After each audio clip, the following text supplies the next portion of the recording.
आपका दूसरा सवाल, तो 3 तलाक का कह रहे थे कि मीडिया काफी 3 तलाक उछाल रही है, और इसका क्या जवाब है?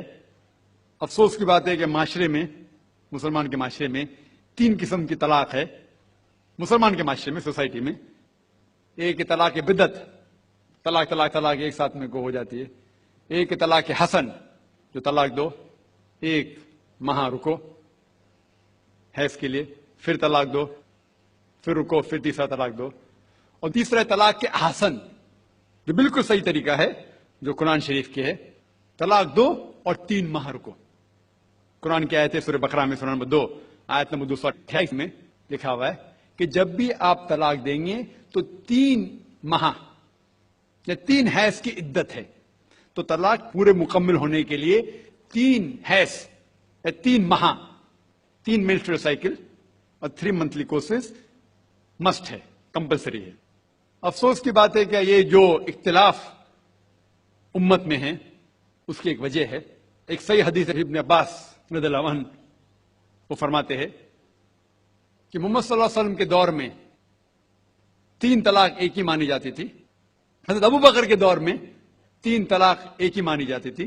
हजरत उमर के पहले 2 साल के दौर में 3 तलाक एक ही मानी जाती थी, लेकिन उसके बाद हजरत उमर रज़ियल्लाहु अन्हु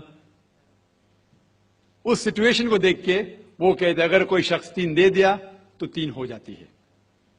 इस हदीस की वजह से जो इख्तिलाफ उम्मत में है, और कई उलमा में इख्तिलाफ है, लेकिन उलमा में इख्तिलाफ है, रहेगा एक मंच पे आएंगे कि अल्लाह आलम। लेकिन अगर आप कुरान की रोशनी में पढ़ते हैं, कुरान में तलाक का जिक्र किया गया है सूरह बकरा में, सूरह नंबर 2 आयत नंबर 228 से लेकर 240 तक, और सूरह तलाक में सूरह नंबर 65 आयत नंबर 1 से 7। जो कुरान मजीद में तलाक का जिक्र है उसके अंदर यह है कि कभी कोई डिफरेंस ऑफ ओपिनियन, कोई झगड़ा हो जाता है शोहर और बीवी में, तो पहला शोहर बीवी बैठ के बात करे। ऐसा नहीं कि बीवी ने नमक ज्यादा डाल दिया और तलाक तलाक तलाक कह दिया और तलाक हो गया। अगर बीवी में नमक ज्यादा डाला, बोले आपको नमक कम चाहिए, मामला सुलझ जाएगा, बैठ के बात करो।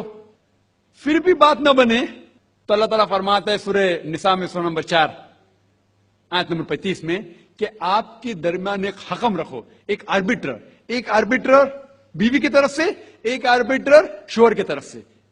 मतलब आर्बिट्रर, हकम कहते हैं आर्बिट्रर को, हकम रखो बीवी की तरफ से और शोहर की तरफ से, और मामला को सुलझा लो।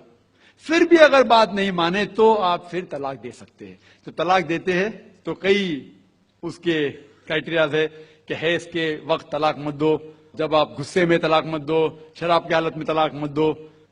उसके बाद जब तलाक दिया जाता है तो 3 माह रुकना चाहिए। ये तलाक के आसन है, जो बिल्कुल सही तरीका है। तलाक दो और 3 माह रुको, और 3 माह के अंदर अगर आप रुजू करना चाहते हैं अपने बीवी से तो रुजू हो सकते, अल्हम्दुलिल्लाह। अगर 3 माह तक आप समझते नहीं मुझे मेरे बीवी से अलग होना ही चाहिए, तो 3 माह के बाद, इद्दत गुजरने के बाद, आप दोनों मियां बीवी नहीं रहते, आप अलग हो जाते। लेकिन उसके बाद अक्सर मुसलमान भी नहीं जानते ये कुरान की आयत क्या है। कुरान शरीफ में लिखा हुआ है सूरह बकरा में सूरह नंबर 2 आयत नंबर 232 में कि अगर वो शख्स अपनी पुरानी बीवी से फिर से शादी करना चाहता है तो मत रोकिए। तो अगर तलाक हो चुका है सही तरीके से, तलाक के आसन के तरीके से, और 3 माह हो गए, इद्दत गुजर गई, 6 महीने बाद अगर लगा भाई जो मैंने क्या गलत किया, मैं फिर से शादी करना चाहता है, तो वो आदमी अपनी पुरानी बीवी से फिर से निकाह कर सकता है, लेकिन नया निकाह नया महर, नया निकाह नया महर, जो कई मुसलमान नहीं जानते। अफसोस की बात है कि हम मुसलमान कुरान को तर्जुमे के साथ पढ़े ही नहीं, सही हदीस को तर्जुमे के साथ पढ़े ही नहीं। अगर हम कुरान शरीफ को सही तरीके से पढ़ेंगे और सही हदीस पे अमल करेंगे तो ये जो गलत फहमियां हैं दूर होंगी। और फिर से अगर शादी हुई, फिर से आप साथ में रह सकते, फिर से प्रॉब्लम हुआ तो फिर तलाक दो, फिर 3 माह रुको, फिर से अलग हो जाओ, फिर से आप चाहते फिर से शादी कर सकते।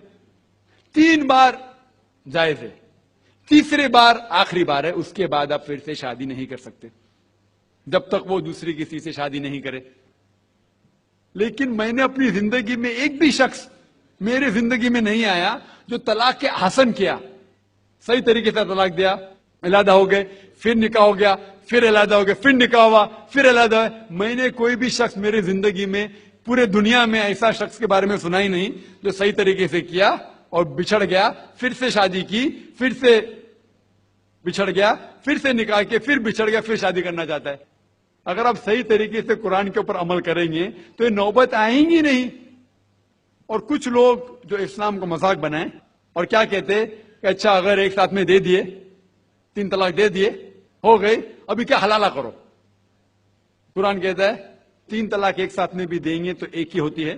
محمد صلی اللہ علیہ وسلم کے وقت پہ 3 بھی ایک ساتھ میں دینا ایک ہی ہوتا تھا۔ حضرت ابو بکر کے ٹائم میں بھی 3 طلاق ایک ہی ہوتا تھا۔ حضرت عمر کے دور میں لوگ جو کہتے 3 طلاق 3 ہوتی ہے، کئی علماء کہتے ہیں کہ ان نے یہ اپنے فتوے پہ رجوع کیے اور انہیں افسوس تھا کہ یہ فتویٰ انہیں دیے، اور کئی لوگ کہتے نہیں ان کا فتویٰ صحیح تھا۔ اس میں امت کا اختلاف ہے، لیکن اگر قرآن کی روشنی میں دیکھیں گے تو 3 طلاق ایک ساتھ میں بھی دیں گے تو ایک ہی ہوتی ہے۔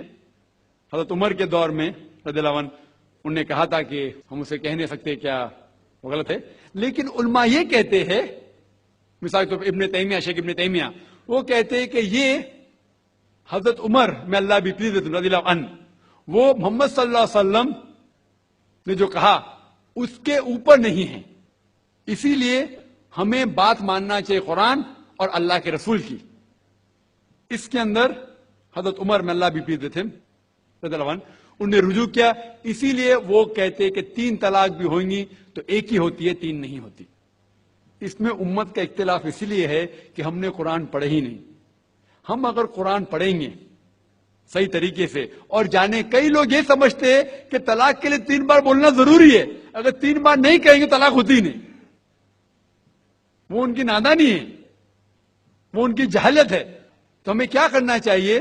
یہ میڈیا اچھال رہی ہے، ہم مسلمانوں کو یہ طلاق کا طریقہ جو صحیح طریقہ ہے طلاق کے احسن، اس کو عام کرنا چاہیے، اور یہ کہنا چاہیے کس بنیاد پہ طلاق دی جا سکتی ہے، کب دی جا سکتی ہے، کیسے موقع پہ دی جا سکتی ہے، دینا چاہیے کہ نہیں۔